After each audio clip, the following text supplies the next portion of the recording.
明朝。因為佢屬虎，所以嗌唐伯虎，唔係斷估。江南四大才子之首，佢去到邊 fans 跟佢走。男女都咁受歡迎，有人就話佢好多情。考狀元雖然冇出貓，但係考下都瞓着覺。你或者覺得佢傻傻地，但係你根本唔明佢心理。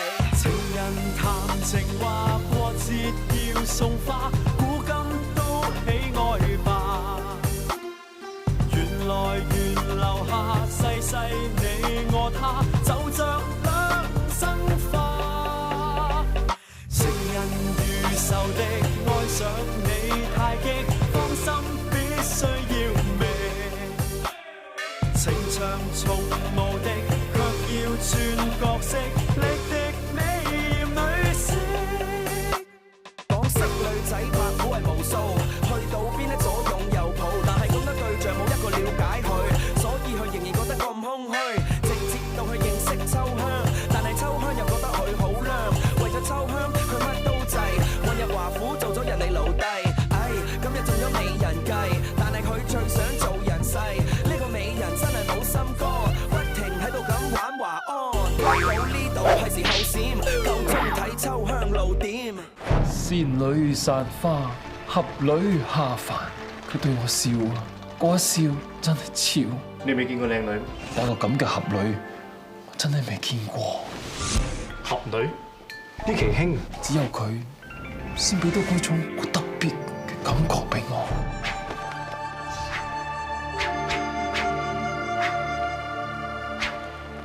皇天不負有心人，終於俾我揾到九尾圖嘅最後一味啦！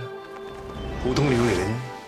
我覺得怡紅院嗰啲姑娘色中厲鬼，之所以揀呢位佳人，正因為大明朝廷黑暗，東西闖禁呢位還行，而呢一位英姿颯颯、救急扶危嘅俠女，正好帶俾我哋大明新希望啊！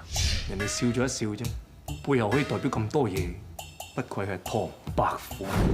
不過話時話，杭州話大唔大，話細唔細，你話邊度可以揾到佢？平時叫你讀多啲書㗎嘛。書中自有黃金，就算係你話佢住喺邊間黃金屋得伯虎，夠啦，開始痛。書入邊有記載，杭州俗例喺廟會上跌盞燈落嚟係非常之唔吉利，必定要去還神先至可以避過厄運。唔使等啦，人影都冇啫。我諗呢個俠女去咗闖蕩江湖，掹。喂，你唔係咁啊嘛？哦，去怡紅院3日3夜你唔嗌走？咁妓女點同俠女咧？阿住，拜得神多自有神庇佑。求神誠心禮佛來求靈神，同小姐你成為情人，好心叫知你憐憫。勸你要立品行，快掛而開咪鬼痴神。小姐你熱情，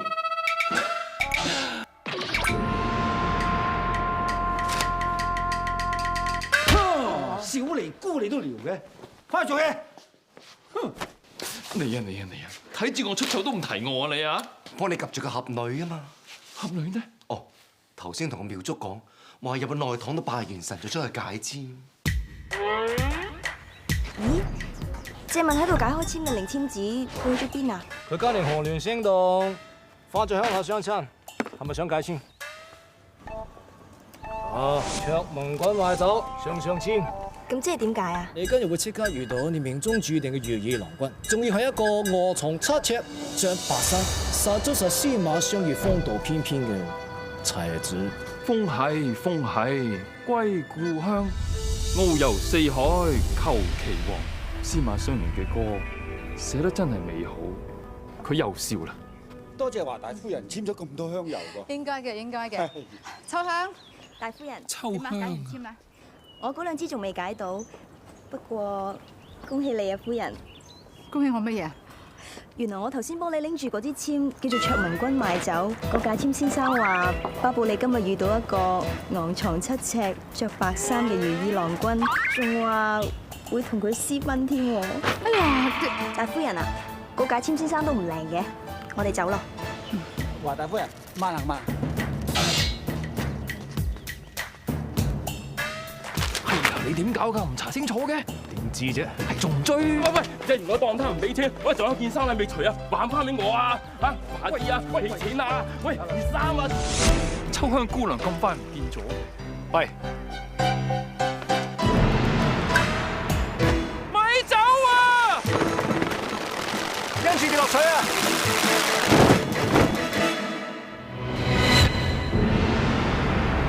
阿峰，喂，嚟咩？唔識撐船，等我嚟。你又會曉撐船嘅？撐船都使學，揸住碌杉撩下撩下就得嘅。真係？試下。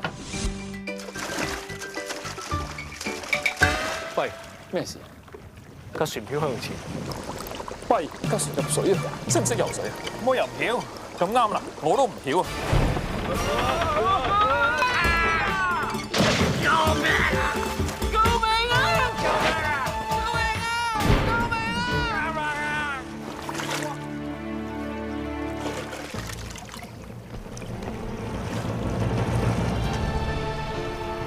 秋香姑娘又對我笑啦。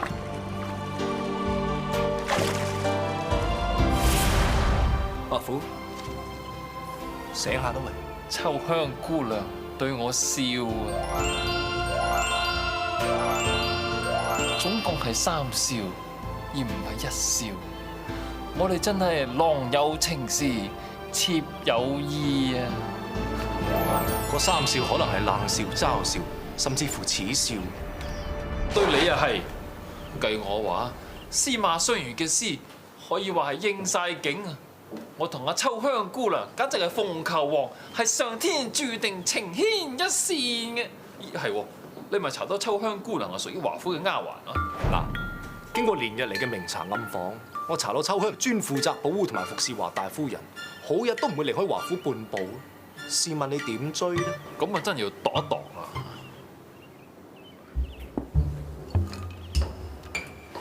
咁失手勢㗎，小二，嚟！唉，真係唔好意思，唔好意思。唉，依日最衰咧就華府咯，突然間話要請家丁喎，搞到我哋啲小二咧就全部去曬應徵，咁啊冇人做嘢咯。華府做家丁好咩？梗係好啦，華老爺係大善人嚟㗎，佢對下人好咧就唔再講啦。華府有8大丫鬟，就靚絕杭州。如果入到佢，娶到佢是但一個咧，咁就發達啦。點解咁樣我都諗唔到㗎？你諗到啲咩？就係點樣去追秋香？唔得，我要入華府應徵做家丁。你堂堂江南第一才子，為咗小丫鬟輸尊降貴到做家丁？以前大把皇帝不愛江山愛美人，而家我只不過唔做才子，做家丁啫。你打正旗號用你天下第一才子嘅身份向佢提親，佢一定都係反應。以我唐伯虎嘅身份去提親，唔好話秋香，連7大丫鬟都撲住嚟係咁應承啊！但係佢淨愛我個名而唔係愛我個人，你話幾無趣啊？所以我做一個小小家丁，我要秋香拜到我家丁3下，咁樣先叫做真愛。英雄，我欣賞。但係你考狀元就當食菜啫，考家丁喎，我恐怕有難度。係喎，咁有計？為咗奪得華府家丁嘅空權，我專程請嚟做遍天下大雜無敵手，圓滿大江南北嘅家丁王，有請。多謝多謝。我要做好呢份工。小人道，請指教。死梗！死梗！你幾時叫個家丁好似你咁樣企㗎？身為家丁嘅，切忌太高。你咁高啊，就係一個大忌。正所謂妹仔大過主人婆，人人都望住你嘅，就冇人望過主人啦。身為家丁咧，最緊要識氹小主人，氹佢小，易如反掌。小朋友，念首詩過你聽下嚟。嗱，抹花樽係每個家丁日常嘅工作，睇落好似好小事，但係做得唔好嘅咧，唔單止冇咗份工，仲會抱憾終生添。有冇咁誇張啊？開始。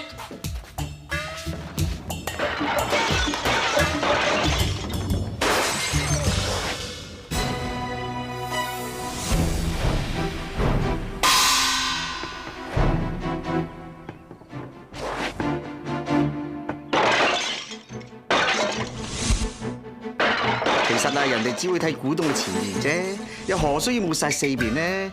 做家丁咧要識得轉博，見得人嘅地方咧做得好好睇睇就得㗎啦。出局啊！呢一關考氹小主人，同我氹到佢唔喊嘅就可以成為華府嘅家丁。唔使驚，哥哥講故事俾你聽。誒，走！你再喊咪再喊我打你啊！我叫你唔好再喊我打你啊！我打啊，真係打！好怕小主人出局。氹細路咧最緊要有一粒特製嘅冰糖葫蘆，想唔想食啊？我想食。貴就係貴啲，不過為咗份工唔可以唔落本嘅。立正，做一個成功嘅家丁，一定要收胸寒背，唔可以太神氣，亦都唔可以冇厘神氣，眼神唔可以太鋭利，亦都唔可以死魚眼。你出局。呢三個仲喺度做咩啊？我哋華府已經請晒家丁噶咯喎，你哋可以走得啦。唔係喎，我哋3個先過關嘅喎，你唔請，你請呢3個福祿壽？喂，咪住，呢個高到成支竹咁喎，華府唔夠梯用咩？呢個啊，哇，食嘢唔做嘢，做嘢打爛嘢，呢個仲誇張，狂躁到話專打細路哥㗎。喂，咪住，你哋華府請人有咩標準㗎？哦，咩標準？我哋咩標準點樣請人係我哋嘅事，招考告示度一早寫明，取錄與否，最後嘅決定權都喺我哋度。你哋唔識字㗎嚇？教傑啦，有妹擲妹，有棒擲棒。講晒潮州話，即係自己人啦。係啊，內定啊，呃埋我哋嗰啲報名費添啊！哇，華府真係黑暗啊！華府真係黑暗啊！係咁啊點啊？哈！你大件事啦！我全家做貼街招嘅，我叫晒嚟幫手上街貼街招，話華府請家丁有黑幕。尤其是你啊，你今次大件事，我唔會就咁放過你嘅，同你講啊！大家出嚟揾親眼仔啫係嘛？嗱，啲報名費俾翻過你哋，有多噶啦，走啦，有銀兩俾翻，我走去學潮州話啦。我唔制！我咁辛苦籌啲錢過嚟見工，你叫我走就走，我點同鄉里交代啊？佢實以為我冇考過，以為我攞啲錢去花天酒地，啊冇陰功啊！真係冇陰功啊！你問我要翻去咩見光燈父老啊？好，我翻去暢通街，話華府有個黑幕，我走。咁你想點啊？除非咁啊，寫封信俾我，證明我有考過啦，咁我可以同鄉里交代啊嘛。嗱，你就寫華府招聘家丁，名額有限。男子唐幾卯，又名唐幾，未獲取錄。男子唐乜鬼話？唐幾卯啊！嗱，因為咧我係幾卯年出世嘅，所以我掟將個名改為唐幾卯。得啦。嗱，唐幾寫好啦，走得啦。你做咩啊？有咗呢張嘢，冇得抵賴啦！如果你唔請我嘅話，我就去報官。好嘢！咩事？嚇，做咩搞到要報官？呢個人啦，見工唔成，喺度亂咁噏。你啱啦，佢就係老爺啊嘛。係啊，你嚟得真係啱啦。嗱，華府寫到明話請我㗎。有啲咁嘅事？你睇啦，華府招聘家丁，名額有限，男子唐幾卯，又名唐幾未，獲取錄。有冇搞錯？頭先明明係名額有限，男子唐幾卯，又名唐幾，未獲取錄嘅喎。我係己卯年己未日出生嘅，所以有名唐幾未。而家寫明獲取錄啊嘛，即係獲取錄啦，冇得抵賴㗎噃。唉，算啦，請個家丁啫嘛。好啦，唔好計較呢位幾卯幾未哥仔，請下佢啦，謝老爺。嗰咁嘅李總管想同我呢個江南第一才子鬥，簡直未到班。過幾日之後，我入華府一做家丁，必定贏得美人歸。你即本從情去玩啦！咁我一於呢幾日獨自去尋歡噶啦噃。去玩。話時話，呢間天字第一號大房即係比較大，我一個人住就嘥啲。伯父，使唔使換間單人房？唔使。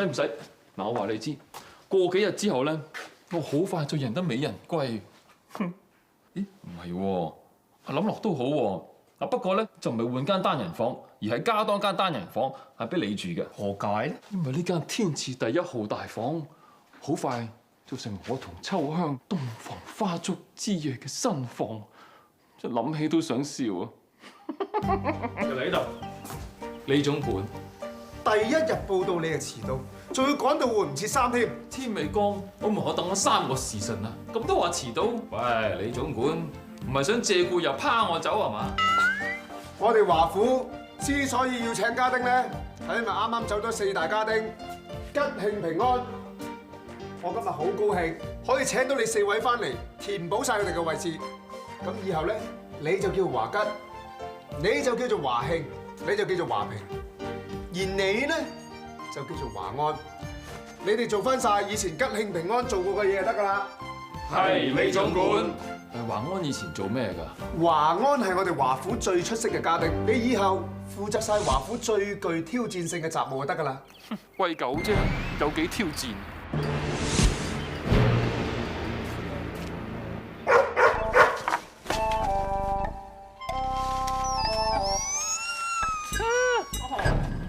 原來就係你喺度嚇我係嘛？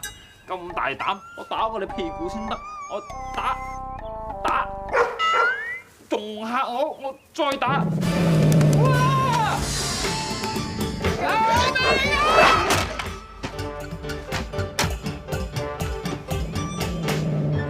哇！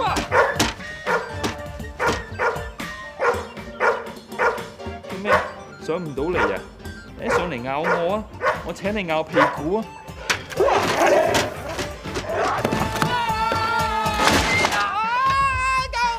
啊！救命啊！人類啊！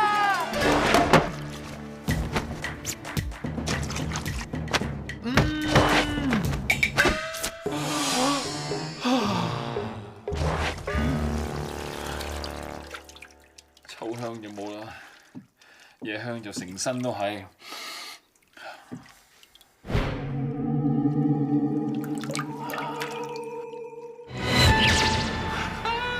咁邪啊嘛！鬼都俾我撞到！救命啊！救命啊！唔使驚，梁叔喺大廳。喂，大佬，人客人冇藥醫㗎。我想攞啲香俾你，我嚟辟下啲味啫。多謝，你真有心啊！我有心冇用嘅，你小心至得㗎。點解啊？你知唔知上一個保安去咗邊度啊？唔係淑新結婚生仔就落鄉耕田㗎啦。係做家丁做咗殉咗職嘅，我唔想再裝香俾另一個華安啫。件衫咧就舊華安着過嘅，啱唔啱着啊？即係有梁叔響大廳，就乜都唔使驚。嘿，咩唔使驚啊？你得罪咗李總管啊，包你冇運行啊！呢度做咁耐，一定係生存之道㗎。喺華府嘅家丁就分2大派嘅，嗱，阿顧阿貴同我咧就屬於大夫人嘅。大夫人好臨善㗎，我哋跟住佢咯，咪亦都與世無爭咯。要你兩個掃樹葉啊，點會越掃越多㗎？針字喺我袋手啊！阿花同阿開咧就屬於阿李總管嘅，佢家姐二夫人巴閉駕勢，獨立絕情，有咩做錯嘢俾佢捉到啊，實死無全屍啊！李總管有嘅喺後邊撐腰咯，咪喺華府橫行無忌咯。一盤和氣，春夏秋冬4香，就係大夫人一手調教出嚟嘅。藐嘴藐舌、打橫行嘅就係二夫人教出嚟嘅。喺華府生存咧就好簡單嘅啫。哎呀，梁叔啊，嗱你唔係講過有春夏秋冬4香嘅，係咪仲有個秋香姐？啊，講到秋香就犀利咯，佢係華府之國。佢而家喺邊度啊？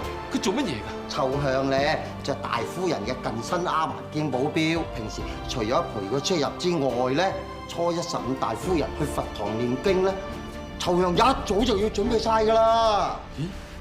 聽日咪15？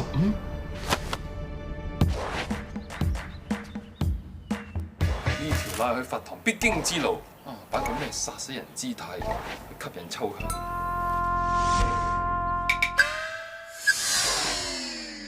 我去打掃佛堂，你準備早點啊？秋香啊，聽講琴日請咗幾個新家丁，有一個仲幾好樣添㗎。關我哋咩事啫？好似聽到腳腳聲啊！唔通走隻野豬入嚟華府？新家丁啊！起身啊！咩啊？睇我搞好攰啊，大佬！初嚟報到你就瞌眼瞓，仲要挨住我首詩，你睇你啲口水流晒落去啦，冇興嘅，死開死開！秋香姐，以後唔准再偷懶啦嚇！啊，借問聲，請問知唔知點解秋香姐佢咁嬲嘅？你知唔知你頭先挨住邊首詩啊？老爺啊，不知幾咁欣賞唐伯虎，所以咪掛晒佢啲詩喺度咯。秋香咁緊張首詩，係因為佢嘅偶像係唐伯虎啊！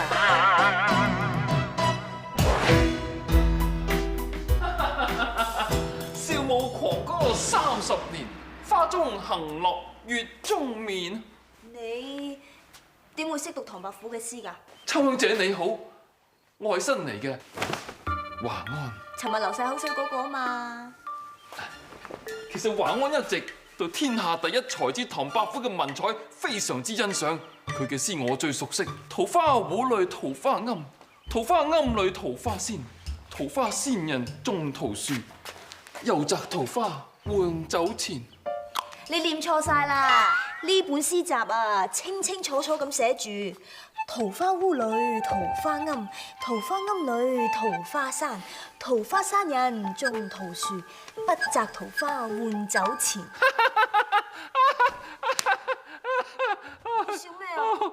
錯得實在太離譜啦！乜嘢係桃花坞啊？又乜嘢係桃花山人呢？唐伯虎嗰啲首詩係響蘇州嘅桃花湖裏面嘅桃花庵所寫成嘅。係咩？仲有啊，一個小小嘅庵堂，又點可以座大嘅桃花山呢？乜嘢係桃花山人啊？如果唔摘桃花嘅話，又點換酒錢而飲個痛快啊？所以呢本詩集，咁我將個仙字寫錯成為個山字，將個右字寫錯成為個不字，簡直係錯漏百出啦！真嘅？華安雖然自幼家貧，但係自小就非常中意讀書，尤其係唐伯虎嘅詩，可以話係滾瓜爛熟噶。睇嚟你個學識都唔錯，至少可以做個伴讀書童。點解你要入嚟我哋華府做個小小嘅家丁啊？我自幼家貧，上有幾十個高堂，得我9代單傳。孝順父母，相貌端好，品性善良，體魄強健，而且尚未娶妻。尚未娶妻關事咩？我只想話你知，係靠我一個人出去賺錢而養起成個家族嘅，所以我有幸嚟到華府做家丁，有啖安樂茶飯食，可以話十分安慰啦。要你一個人養起成個家族，又真係好可憐嘅。我哋啱啱就走咗個書童，不如等我試下幫你問下大夫人，可唔可以升你做書童，等你賺多幾個錢。秋香姐，你唔單止靚到好似觀音菩薩，你嘅善心更如如來佛祖，簡直係人靚心正，十分標青。你唔使喺度埋口乖啦，既然你咁熟讀唐伯虎嘅詩詞，不如你幫我睇下呢本詩集入面仲有啲咩錯漏，再話過我知啊！絕對冇問題。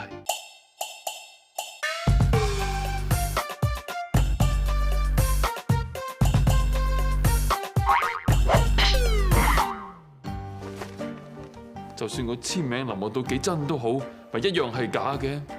一本詩集俾假簽名簽咗上去，就等於俾人強暴咗咁，簡直玷污咗我秋香姐嘅一雙玉手。樹都係啦，一幅山水洗污名，真係當堂靚晒。第一個字就錯，到底邊個抄㗎？簡直玷污咗我秋香姐嘅一雙鳳眼。橫豎都係啦，我不如將佢改翻好，話唔定到時秋香姐對我另眼相看呢。點啊？我有啲嘢俾你睇。係？哇！幅山水畫幾靚喎！我畫嘅。連畫你都識畫，你真係幾多才多藝嘅啫。還翻俾你先。咁我本詩集咧？呢本咪係咯，係咪靚到唔認得啊？靚，真漂亮。上次俾個假唐伯虎簽咗個名，我已經好心痛噶啦，而家仲要俾你畫到鬼五馬六，咁邊度仲有位俾真嘅唐伯虎簽名喎？咁我見個詩集俾個假名沾污咗啦，橫豎都係啦，我就以山水洗污名。啊，仲有啊，詩集裏面錯字連篇。你唔係？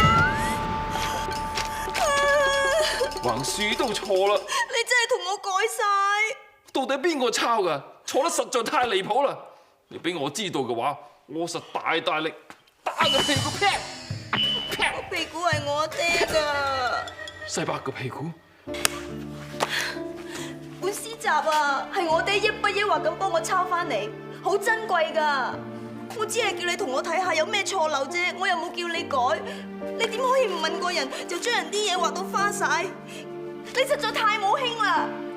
秋香姐，你想有唐伯虎嘅詩集，咪就係呢本咯，仲要隨書附送山水畫一張，仲係我唐伯虎通宵同你畫嘅陰公。哎呀呀！好清甜啊！快啲食啊！買益人啊嘛。喂，有人嚟啊！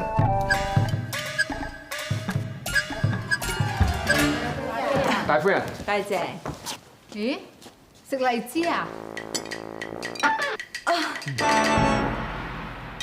係啊，老爺咧有個朋友啊送咗啲真誠掛綠啊，原先咧諗住等埋你一齊食嘅，點知你又瞓晏覺喎，咁就無謂嘈醒你啦。唉，你食咗荔枝真係麻煩啊！有幾麻煩啊？唔係食幾粒荔枝仔啊都要嘔翻出嚟啊嘛！老爺嘅朋友送咗一支千年嘅人參俾我哋，成幾萬兩一支㗎。但你知咧，咁靚嘅人參唔係話食就食，一定要戒口㗎，仲落好多藥材落去燉，如果唔係就嘥晒。諗住今晚預埋你哋㗎嘛。但正所謂一粒荔枝係三把火，你仲食咗咁多添，咁啲人參又點食啫？做乜咁齊人啊？姐夫，哦，係。咦？支千年人參仲未攞去燉啊？而家攞去㗎啦，今晚有得飲㗎啦。哦，咪住，振興啊，一陣間燉人參嗰陣時啊，你要金睛火眼望到實啊！呢支人參啊，價值連城，不能出錯啊！誒，仲要提你哋啊，食人參之前要戒口，千祈唔好食咁多燥火嘢喎。知道。而家食咩增城掛綠啊，都冇味啦。嗰個姐夫又係嘅，荔枝係俾你食，千年人參啊俾嗰隻咁嘅女人食。咪係千年人參咪就留俾佢食，我就食埋啲百零年嘅二等參，食幾十支啊都唔夠佢一支啦。唔使咁興，我幫你出翻啖氣。呢啲咧就真真正正叫做秋風起就三蛇肥啊！誒，點解大哥好似唔係好緊張咁樣嘅？做乜咁緊張啊？平時你總管嚟巡嘅話，打緊張到啊，好似行軍打仗咁嘅喎。今日煲緊千年人參喎。呀，華安放心啦，李總管一早講咗話佢好唔得閒㗎啦，我哋仲唔趁呢個時候射翻個碗咩？嚟啊，飲杯。唉，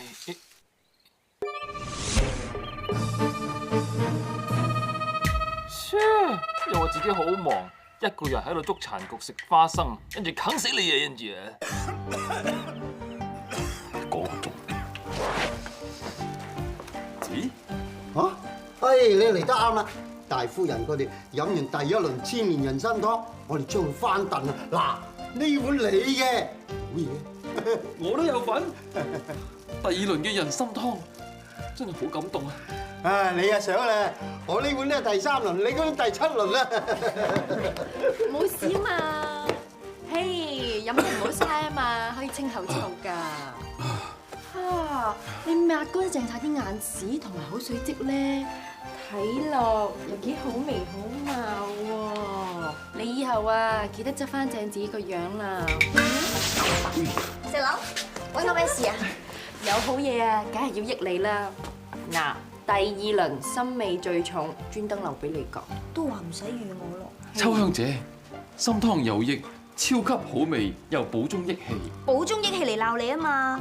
你練精學懶偷懶偷食，全部都見到你噶喎！一陣間俾李總管見到，你係知衰。天叔，石樓，我換你。有好嘢點會唔留俾天叔你啊？嗱，第二輪最重參味㗎。人一世物一世，千年人參一定要試下嘅。秋香啊，你都飲啦。都話我唔要咯。咁淡㗎？冇理由㗎，我已經即刻翻煲再燉㗎啦喎。嗱，你睇下啦，連一啲千年人參渣都冇少㗎。喂，大件事，照呢啲人參嘅紋理嚟睇，只係啲普通嘅人參，絕對唔係千年人參。我懷疑大夫人飲嘅千年人參已經俾人換咗。唔會啩？係啊，老爺。你係喺帳房睇數嘅，你係點識睇參咧嚇？我雖然係帳房，但係我屋企以前開藥材鋪嘅，有8年揀參嘅經驗，絕對唔會錯。原來係日防夜防，家賊難防啊！緊要啦，橫掂都係人參嚟嘅，又唔會食壞人嘅。而家唔單止偷喎，仲換過另外一支參。如果食得落肚有咩事嘅話，邊個可以擔當得起啊？而家食咗都冇人有事啊！一家人嘅嘢咧，大事啊化小，小事啊化無。唔可以當冇事㗎。計我話呢件事一定要追究到底，報官啦！報官唔使咁大件事。我啊贊成大夫人所講，姐夫呢件事事關重大，一定要捉拿家賊，清理門戶。任何一個接觸過支千年人參嘅人都有可能係賊。姐夫，你係要我好好監督燉參呢件事啊！我啊已經打醒12分精神。第一個接觸合參嘅人咧就係我，跟住我啊將合參咧交到俾廚房二廚阿福。姐夫，當時你都在場見到㗎，係咪啊？一家人咧大事化小。你都話係咧，咁即係證明我係清白㗎啦。跟住接觸過合參嘅人都有可能換走咗支千年人參嘅。你三個做過啲咩？好從實招來。我喺李總管手上面攞咗參之後，然後將支參就交俾阿秀。你都見到㗎。係啊，跟住我咪同阿福一齊拎盒參入廚房，交咗俾阿石榴姐。嗱，阿福可以做證，我全程都冇做手腳㗎。支千年人參咁矜貴，我切參嗰陣時都特別小心㗎。有古怪有古怪，你係切參嘅，冇理由唔知支參調包咗㗎。切，我哋啲下人邊識分呢啲矜貴嘢啫？支參攞埋嚟咪切咯。你講嘢啊，唔識分。你一定係喺切參嗰陣時出蠱惑。你咪冤禮人喎！我石榴啊，對得人拜得神，更何況由切參到支參放落煲度燉嘅過程，佢哋都親眼睇住㗎。你問佢哋啊，一刻都冇走過。有，哈哈，咁啊俾我揾到漏洞啦！你一定係喺嗰陣時換咗支參。嗰陣時突然之間落雨，我哋仲唔嗱嗱臨走去天井度收菜乾咩？係全部人走晒出廚房啊！點換參啊，李總管？咁你3個出咗廚房之後，有冇人入過廚房啊？有，小雪咯。小雪，做咩冇啲人入廚房啊？我嚟攞燉燕窩咯，你話食完荔枝要潤一潤啊嘛。你大件事啊，最大嫌疑係你。我真係冇喎。唔係你仲有邊個啊？我哋個個都有證人證明係清白，係得你冇，你就係嗰個偷參賊。小雪，你幾時變得咁壞啊？嚇！拉佢送官究治啦！我哋平日對你咁好啊，點解你做出咁嘅事？嚇！我冇啊。以上所講嘅，全部都係李總管佢自己嘅推測。如果毫無真憑實據底下就話小雪佢偷參，咁對佢實在太唔公平啦。仲有啊，老爺，係你叫李總管去監工噶嘛？咁當時李總管去咗邊度啊？當時我係忙緊第二樣嘢，我已經交代過佢哋㗎啦。係啊，叫振興幫我做嘢嘅，係咪咁都唔得啊？係咪咁都要怪罪於我啊？臭香收聲啦！老爺，其實要揾出偷參賊一啲都唔難嘅。你咁多事做咩啊？如果真係揾得到嘅話，咁聽下都無妨嘅。天叔嘅屋企有8年嘅揀參經驗，而咁啱華安嘅家鄉就喺長白山，我哋屋企亦都有8年嘅採參經驗。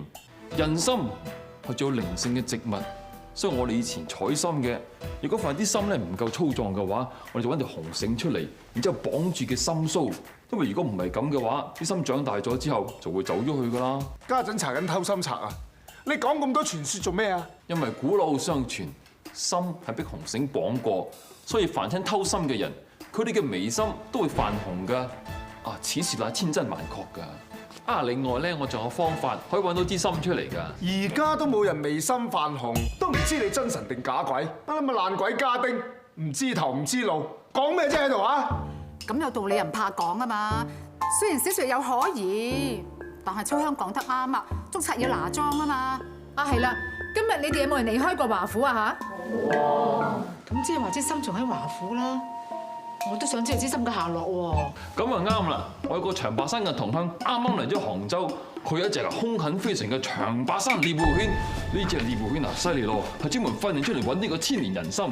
佢個鼻靈到咧，佢一聞嘅話就會知道個參等咗向邊度噶啦。只要我哋借佢翻嚟，啊，到時我就可以揾出邊個就係嗰個偷參賊啦！哈，好。呢件事你就去辦啦。仲有，今晚要封屋1晚，任何人都唔可以離開半步，直至到水落石出為止。係，大夫人。李總管，你兩個鬼鬼祟祟喺度做咩？大夫人吩咐我哋，叫我哋4圍巡下，睇下見唔見到個偷參賊偷咗支參走啊嘛。咁你兩個仲成碌木企喺度，仲唔去診？哦。好彩行晚一步咋，如果唔係就俾佢哋捉到正啊！唉，仲以為啊，姐夫交咗支心俾我之後，換咗支普通人參就神不知鬼不覺。又點會知個死人爛鬼帳房咁嘴尖分得出嘅啫？諗住後院啊，病埋佢都唔得添㗎。李總管，喂，又係你哋。你叫我哋去巡邏啊嘛，我哋都冇偷懶，係咯。平時又唔見佢哋咁勤力，好似想同我哋作對咁啊！死啦！就嚟天光啦，華安隻狗揾到你，我哋死梗㗎，點算啊？唔係啦，吞咗佢落肚，咪冇支心，到時隻獵犬嚟到啊，我哋都食晒消化晒啦。好巧！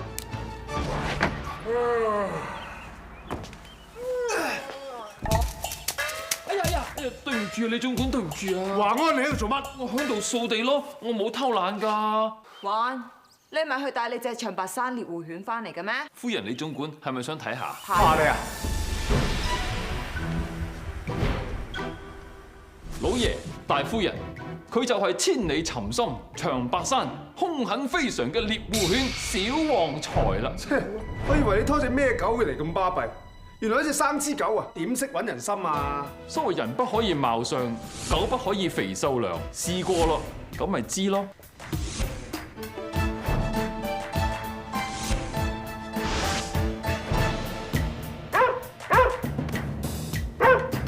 喂，家姐，救命啊！點解嘅？老爺，救命啊！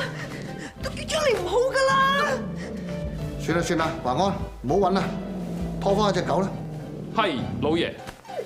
唉，屋企唔見得支心就算啦。而家我哋華府唔見得支心，要靠我攞隻狗嚟到揾，傳得出去真係笑死人啊！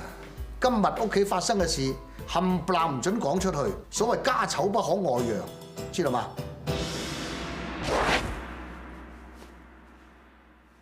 老爺，唔知叫華安嚟有咩事咁咧？你話咧？係華安多事，搞到李總管同二夫人咁尷尬啊！錯！我不但止冇責怪你，而且仲要多謝你添。如果唔係，點能夠教訓嗰啲偷心賊嘅？咁華安就冇咁驚啦。阿華安啊，係老爺。我以前咧曾經去我哋嘅家鄉長白山嗰度做生意嘅，但係我而家左睇右睇，上睇下睇，前睇後睇，你都唔多似長白山嗰啲人喎。其實我阿娘係長白山人，而我阿爹咧就係外地人，所以我生得冇咁似長白山人嘅。唔怪得知啦，聽講話咧有外地血統嘅人就不能夠採長白山嗰啲參咯。所以我淨係幫阿娘咧就曬參，就唔係採參咯。唔怪得知啦，聽講話咧嗰度啲採參技術都不能夠傳俾外人噶喎。係啊，係唔傳俾外人㗎。咁我就唔明啦，咁點解你識得用紅繩嚟綁參，又話偷心賊會眉心泛紅，又識得獵狐犬嚟到揾參呢啲秘技啊？老爺英明，華安只有坦白啦。其實我並唔係啲咩長白山人，我只係想幫華家找出家賊，同埋唔想無辜人受到冤屈，所以先大膽咁講啫。其實我一早就諗到啦，你邊鬼度嗰啲咩長白山人啦？不過當時我見到你講嘢講到似層層，而且係正在查緊呢個偷心賊，咁所以我冇拆穿你啫嘛。其實我一早已經知道邊個偷心賊噶啦，我不過冇講出嚟啫。原來華老爺你一早知道噶啦，咁點解唔講出嚟啫？唉，我同佢哋相處咁耐，我點會唔知道佢哋係咩人呢？有時做人嘅嘢，雖然我心裏邊明白，都不能用個口講出嚟喎。一講出嚟咧，大家就會傷感情啦。呢而家就好啦，你同我講咗出嚟咧，咁我就唔使尷尬啦話。但係我都唔明點解會咁肯定邊個係真兇呢？既然老爺係聰明人，我就實不相瞞。其實我一早發覺李總管係有古怪嘅。佢呢頭同人哋講話自己喺度忙緊，嗰頭病埋向書房嗰度偷懶，即係分明刻意製造不在場證據，所以佢嘅嫌疑係最大嘅。為咗確定李總管係真兇，我就假意話偷心嘅人會眉心泛紅，咁清白嘅人就望向身邊嘅人，而真兇嘅眼神就變得好閃縮。李總管眼神好閃縮咁望向二夫人，所以我更加肯定李總管就係嗰個真兇。好嘢！唉，乜鬼嘢偷心賊會眉心泛紅喎？係佢哋先會信你嘅啫。一樣我都仲未明喎，嗰隻恩切切嘅狗仔點會係長白山嘅獵狐犬呢？佢點會識得揾千年人參啊？但係佢點解就會硬係撲去李總管嗰度嘅咧？小旺財呢隻流浪狗當然唔識揾啲咩千年人參啦，但係如果李總管隻腳係俾啲狗乸尿掃過，而小旺財又係隻思春期嘅狗公，咁佢仲唔爭撲埋咬住唔放？華安你真係鬼話多端嘅咧！啊，華安你果然係才智過人。老爺誇獎啦！如果華安真係才智過人，點解我睇唔出老爺原來一早知道真相呢？唉，水清則無魚，一盤大生意梗有人過水濕腳嘅咧。何況呢個家庭咁大，會冇事發生？有時啲小數目咪由得佢哋攞咯，只要唔太過分。佢哋攞得幾多啊？咁我作為一家之主嘅，就只能抱住一個態度，就多一事不如少一事。真係若然有事，就大事化小事，小事就化無事。老爺果然有大智慧，同老爺相比，講嗰啲只不過係小聰明啫。唉，可惜你今次就聰明反被聰明誤啦喎！你得罪咗二夫人同李總管，你以後都好難喺佢哋面前立足噶啦。所以我都話老爺有大智慧。我真係好驚俾人秋後算賬㗎，老爺，不如你調我個大夫人嗰度做家丁啊，好唔好啊？華安你才智過人，阿秋香同我講咧，話你文采仲非常之好添。如果要你做家丁，真係嘥你。好啦，一於就升你做華文華武嘅書童啦。多謝老爺。係，老爺啊，其實華安仲有一個小小嘅請求，係關於小説㗎。小説？偷心賊係邊個？大家都心知肚明，爭在未講出口啫。你係清白嘅，點解仲要走啫？其實阿爹已經一早喺鄉下幫我揾咗最好人家，想我翻去嫁人。我都諗住走噶啦。但係如果你而家就走嘅話，外面嘅人一定會誤會你就係偷心賊㗎。我覺得點都要向老爺討翻個公道。秋香唔好啦，真唔怕你小雪。唔使啦。小雪，咦，華安？你同阿秋香姐道別啊？你一定好唔捨得啊！係啊，多謝晒你華安，好彩得你幫我向老爺爭取，佢俾多咗500兩工錢我啊！吓，小雪，你竟然為咗錢連自己嘅名聲都唔要，由得外面嘅人話你係偷心賊？秋香姐，你又何必將件事睇得咁嚴重呢？日日都有稀奇百怪嘅事發生，外面嘅人好快忘記華府偷心呢件事，再過一排就唔會有人再講小説㗎啦。況且佢嗰度係500兩，係佢做死一世丫鬟都揾唔到嘅，亦算係因禍得福啊！乜你咁是非不分㗎？做人最緊要頂天立地，自尊人格最緊要。小雪啊，你唔好聽佢講埋啲歪理啦。好多謝你啊，秋香。反正我都唔再係華府嘅人咯，誤會又好，睇唔起又好，都唔關我事㗎啦。我都翻鄉下嫁人啦，我翻到去會寫信報平安俾你㗎啦。小雪，保重啦！你睇下小雪佢幾開心啊！女子最開心嘅莫過於嫁人生仔，與其做死一世丫鬟，都不及收錢做歸家娘咁幸福啊！錢，點解你眼入面淨係得錢㗎？而家做丫鬟好失禮你咩？起碼我哋品格清高過你啊！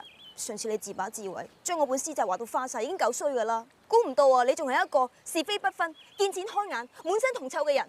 我唔想同你呢啲人講嘢。秋香姐啊，秋香姐，又衰咗，又衰咗。而家聽清楚呢個古仔，或者已經聽過，但係我就會用 rap 介紹一位高人嚟自明朝。因為佢屬虎，所以嗌唐伯虎，唔係斷估。江南4大才子之首，佢去到邊 fans 跟去走，男女都咁受歡迎。有人就話佢好多情，考狀元雖然冇出貓，但係考下都瞓着覺。你或者覺得佢傻傻地。